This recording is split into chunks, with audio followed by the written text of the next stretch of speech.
Hello there, and welcome back to the triumph of technology that is the Scot Goes Pop channel on YouTube. My name's James Kelly, and it's the 27th of October 2021. Now, the Republic of Ireland is a country that has already introduced gender self-identification, and a few months ago there was an opinion poll in Ireland that comprehensively asked the public for their opinions and thoughts on the changes and the consequences of those changes.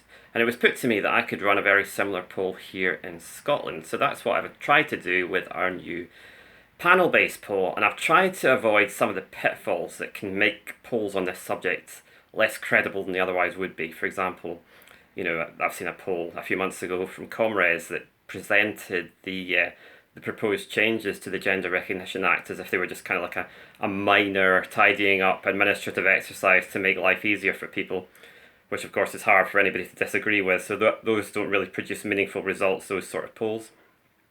But of course, on the other extreme, we have the sort of polls that have been run by a certain fellow blogger of mine who asks questions like, do you really want men, actual men, with beards, who wear trousers, who like the smell of petrol?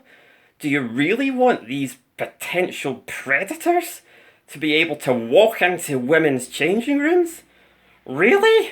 Have you taken leave of your senses? So I've tried to avoid that sort of language as well, because I don't think that would produce meaningful results either. I've tried to straight down the line questions which can give us confidence that we're finding out what people really think. So starting today with the principle of self-identification of gender. The Scottish Government have quite reasonably made the point that what they're proposing is not some sort of frivolous process where people can just decide on a whim that they want to change their gender. They'd have to make a solemn declaration that they are living in their new gender and that they intend to continue doing so for the rest of their lives. So that's a serious proposal that should be taken seriously, and that is what I have put to people in the wording of the question. So find out what people really think about gender self-identification later today on Scot Goes Pop. See you later.